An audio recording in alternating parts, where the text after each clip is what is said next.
In today's video, I'm going to teach you how to set up shared access on Docusign Esignature. Whether you are a seasoned user or new to Docusign, setting up shared access can streamline your workflow and enhance collaboration. So let's dive right in and get started. First, you'll want to head over to the Docusign website.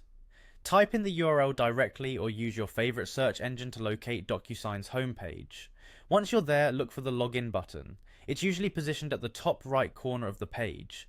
Click on this button and you'll be prompted to enter your credentials. If you happen to forget your password or need to register an account, there are options there you can use to troubleshoot these issues.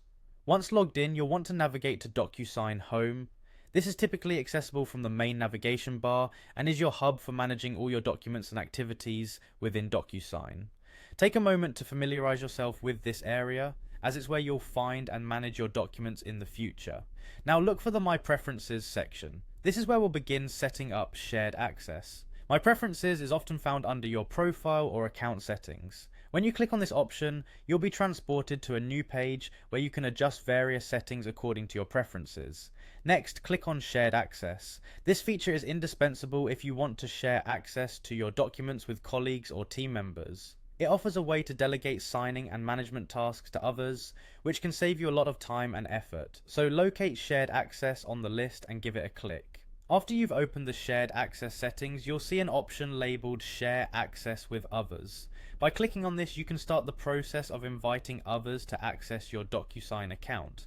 It's crucial to ensure the email addresses you enter are correct to avoid sharing sensitive information with unintended recipients.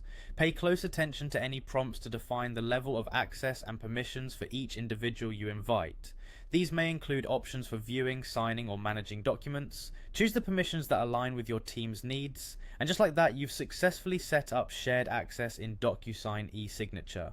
This can significantly enhance the collaborative potential of your team by streamlining document workflows. Remember to routinely check and update your shared access settings to maintain security and efficiency. If you encounter any difficulties or have further questions, Docusign offers comprehensive guides and customer support to assist you. Thanks for watching this video on setting up shared access in Docusign. We hope you found these steps both clear and helpful.